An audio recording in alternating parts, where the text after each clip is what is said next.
ஓம் முருகா போற்றி, கந்தா போற்றி, கடம்பா போற்றி, கதிர்வேலா போற்றி, அறுவடை வீடு கொண்ட முருகப்பெருமானே போற்றி போற்றி. என் செல்ல பிள்ளையே, நாளை திருப்பம் தரும் திங்களில் சந்தோஷமான செய்தி உன்னை தேடி வரும்.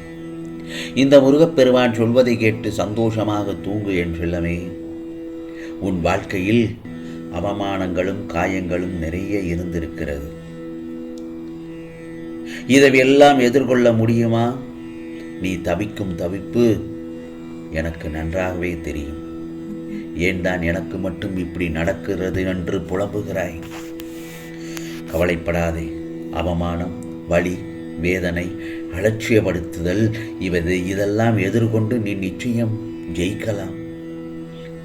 இந்த முருகப்பெருமானை நம்பு. உன்னை நம்பு முதலில். அதுதான் முக்கியம். மனவேதனையை குறைத்துக்கொள். விரக்தியை விட்டுவிடு. உன்னை அலட்சியப்படுத்துகிறவர்களை நீ நினைத்து கொண்டே இருந்தால் உன்னால் வேலையை முழுமையாக செய்ய முடியாது. நான் சொல்வது சற்று கவனமாக கேள். உன்னை அலட்சியப்படுத்தவர்களையே கண்டுகொள்ளாதே.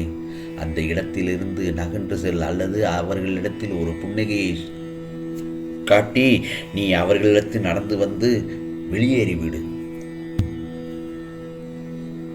நீ உண்டு, உன் வேலை உண்டு என்று மட்டும் இரு. உன்னை அலட்சியப்படுத்துகிறவங்க எப்பயுமே வேதனைப்படுத்துகிற மாதிரியே தான் பேசுவாங்க.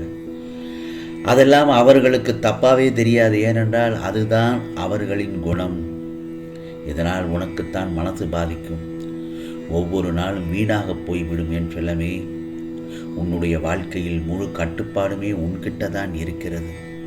உன் வீட்டு சாவியை நீ எப்படி பத்திரமாக வைத்திருப்பாயோ அதுபோலதான் உன் மனதும். உனக்குள்ள பொக்கிஷத்தை பத்திரமாக வைத்துக்கொள். எப்பொழுது எதை எப்படி செய்ய வேண்டும் என்று நீதான் நிர்ணயிக்க வேண்டும். நீ மட்டுமே எதையும் முடிவு செய்ய வேண்டும். உனக்கு சம்பந்தமே இல்லாத மூன்றாம் மனிதர்கள் இதையெல்லாம் முடிவு பண்ண முடியுமா? சொல் பார்க்கலாம். ஆகவே மனசோட கட்டுப்பாட்டை நீதான் வைத்துக்கொள்ள வேண்டும். அலட்சியப்படுத்துகிறவர்களை ஒரு பொருட்டாகவே நினைக்காதே, மதிக்காதே. அவர்களை நினைத்தால் எந்த ஒரு காரியத்திலும் உன்னால் ஈடுபட முடியாது. மனம் அழைக்கழிக்கும். மனம் அழுத்தத்தால் மனம் ரணமாகிவிடும். அந்த சமயத்தில் என்னால் முடியும், யாருடைய தயவு தாட்சியம் இல்லாமல் வாழ முடியும் என்று வாழ்ந்து காட்டு.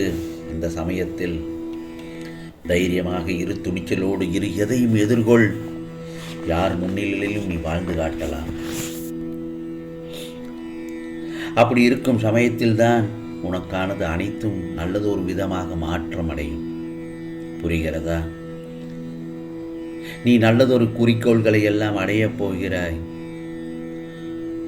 யாரையும் பொருட்படுத்தாது இருந்தால் அப்படி இருக்கும் வாழ்க்கை உனக்கு சிறப்பான வாழ்க்கையாகத்தானே அமையும். உன்னிடம் கசப்பான துன்பங்கள் நெருங்கிட ஒருபோதும் உன் முருகப்பெருமான் நான் அதை அனுமதிக்க மாட்டேன். உன்னையே துச்சமாக நினைத்தவர்கள் முன் கோபுரத்தில் உச்சத்தில் அமர வைக்கப் போகிறேன். இது தெரியாமல் ஏன் கண் கலங்குகிறாய்?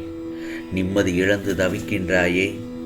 எனக்கு உதவ யாருமே இல்லையே என்று புலம்பாமல் என் செல்லமே என் முன் வந்து உட்கார்.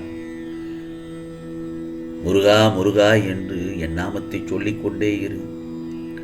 உன் தவிப்பெல்லாம் ஓடி உனக்குள் ஒரு குரல் கேட்கும். அதை கேட்க நீ அமைதியாக இரு. நான் இன்று நேராக உன் கேள்விக்கான பதிலை உன் மனதில் சொல்வேன். நீ என்னிடம் கேட்டதை உன்னிடம் கொண்டு வருவேன் நிச்சயமாக. ஆகவே இப்பொழுது இருக்கும் நீ கஷ்டப்படும் காலத்தை நினைத்து வருந்தக்கூடாது. ஏனென்றால் நீ சில இடங்களில் வெகுளியாகத்தான் இருக்கிறாய். இதனால் நாளை உன்னுடைய எதிரிகளால் பெரிய துன்பம் வந்துவிடும். உன்னை ஆபத்தில் இருந்து காக்கவே இப்போதைய நிகழ்வுகளை நடத்தி கொண்டிருக்கிறேன். நீ ஏமாற்றியவர்களிடம் கோபப்படாதே. நீ பாடுபட்டு சேர்த்த நல்ல பெயரும் புகழும் உடனே அந்த தருணத்தில் அழிந்துவிடும். உனக்கான ஒரு முத்திரையை குத்தி விடுவார்கள், இவன் ஒரு கோபக்காரன் என்று. ஆகவேதான் கோபப்படாதே என்று சொல்கிறேன். அந்த இடத்தில் மௌனமாக இருந்து நகன்று விடு. நீ என்னுடைய செல்ல குழந்தை, நீ முருகப்பெருமானின் குழந்தை என்று அவர்களுக்கு தெரியாது. அவர்களுக்கு நான் தக்க பாடத்தை கற்றுத்தருவேன். கவனமான வார்த்தைகளை மட்டும் மற்றவர்களிடம் பேசு. பேசுவதற்கு முன் என்ன பேச வேண்டும் என்று யோசனை பண்ணி பேசு. யாரிடமும் வார்த்தைகளை கொட்டிவிட வேண்டாம். வாழ்க்கையில் நீ சந்திக்கும் தோல்விகளால் மனம் சோர்ந்து விடக்கூடாது. இந்த முருகப்பெருமானை தஞ்சம் அடைந்து விட்டாய் அல்லவா? நீ எதற்கு பயம்? பயப்படவே கூடாது. நீ விரும்பிய வாழ்க்கை, விரும்பிய வேலை உனக்கு கிடைக்கப் போகிறது. இன்னும் சிறிது காலம் மட்டும் பொறுமையாக இரு. உன்னுடைய வேண்டுதல்களை நிச்சயமாக இந்த முருகப்பெருமான் ஒவ்வொன்றாக நிறைவேற்றி தருவேன். இது முருகப்பெருமானின் அருள் வாக்கு, சத்திய வாக்கு. வாழ்க்கை என்பது நாணயம் போலத்தானே. இன்பம் ஒரு பக்கத்திலும் துன்பம் ஒரு பக்கத்திலும் இருக்கும். உன்னுடைய இந்த சோதனைகள் அனைத்தும் ஒரு நல்ல வாழ்க்கைக்கு உன்னை அழைத்துச் செல்லும். இதோ என்னுடைய ஆலயத்திற்கு வந்து என்னுடைய ஆரத்தியை தொட்டு வணங்கி அந்த நேரத்தில் நீ உன் வாழ்க்கையை எப்படி வாழ வேண்டும் என்பதையே கற்றுத்தரும். அனைத்தும் விரைவில் சரியாகிவிடும். இதோ உனக்கானது நல்லது, நிச்சயமாக நல்லதாகத்தான் நடக்கும் என் செல்லமே. அதேபோல்தான் உனக்கு எதிராக தொடுக்கப்படும் எந்தவித அஸ்திரமும் உன்னை நெருங்காது. எதிர்பார்ப்புகள் பல நேரங்களில் ஏமாற்றங்களையே தான் தரும். கடமையை செய்து பலனை எதிர்பாராமல் இருப்பதே அநேக அற்புதங்களுக்கு வழிவகுக்கும். அன்பு என்னும் பெருங்கடலில், நிம்மதி என்னும் சிறுவடகில், மகிழ்ச்சி என்னும் துடுப்போடு ஆனந்தமாக வாழ்க்கை என்னும் பயணத்தை தொடங்கு என் செல்லமே. பிறகு பார், உன் வாழ்க்கை மிகவும் மகிழ்ச்சியாக இருக்கும். இந்த முருகப்பெருமான் நம்பியவனுக்கு கசப்பு கொடுப்பான், எதிரிக்கு இனிப்பு கொடுப்பான். கடைசியில் கசப்பு மருந்தாகும், இனிப்பு நோயாகும். ஆகவே இந்த முருகப்பெருமான் உன் பிரச்சனையை தீர்த்தால் நீ அவர் மீது கொண்ட பக்தி.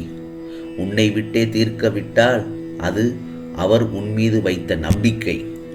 ஆகவே நான் சொல்வதெல்லாம் என்ன தெரியுமா? இன்று இரவோடு உன் கஷ்டங்கள் எல்லாம் முடிந்து விட்டது.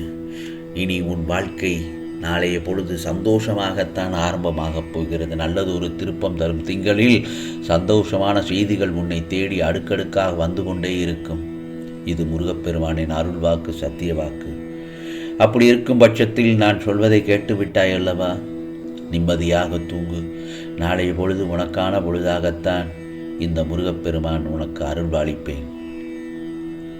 ஓம் சரவண பவ, ஓம் சரவண பவ, ஓம் சரவண பவ.